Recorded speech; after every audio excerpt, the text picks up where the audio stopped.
Hello guys, good morning. Har Har Mahadev. তো আজকে চলে এসেছি শ্রাবণ মাসের তৃতীয় সোমবারে আমরা ভোলে বাবার জন্য জল নিতে আমাদের দুর্গাপুর ব্যারেজে। তো দেখতেই পাচ্ছ এখানে শুধু আমরা না, অনেক মানুষের ভিড়। অনেক ছোট ছোট ভাই বোন এবং বড় বড় আমার মতো আরও যে বয়স্করা, কাকিমা, আবার কোনো কোনো দেখছি দিদারাও এসছে জল নিতে এখানে। তো দেখছো বাচ্চাগুলো তো ফুর্তি শেষ নেই। সবাইকে সরিয়ে এখন আমি দেবো ডুব ভোলে বাবার নাম করে। আর এখানে শুধু আমি একটা বা দুটো না, আমি এখানে 10টা ডুব দিয়েছিলাম ভোলে বাবার নাম করে, বাকিগুলো স্কিপ করে দিয়েছি। আর এখানে এখন উঠে চলে আসছে আমি জল নিয়ে।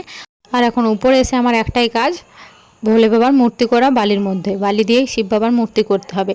তো দেখো এখানে আমি না, আরও অনেকেই অনেক মানে যারা এসছে এখানে জল নিতে, তো সবাই এখানে ভোলে বাবার মূর্তি করে পুজো করেছে নিজেদের মতো করে। আমিও এখানে করে নিয়েছি ভোলে বাবার মূর্তি, আর ধূপ দিয়ে দিলাম, আর এখানে মালা দিয়ে দিলাম, আর ভোলে বাবার নাম করে ওং নমঃ শিবায় জল দিয়ে দিলাম।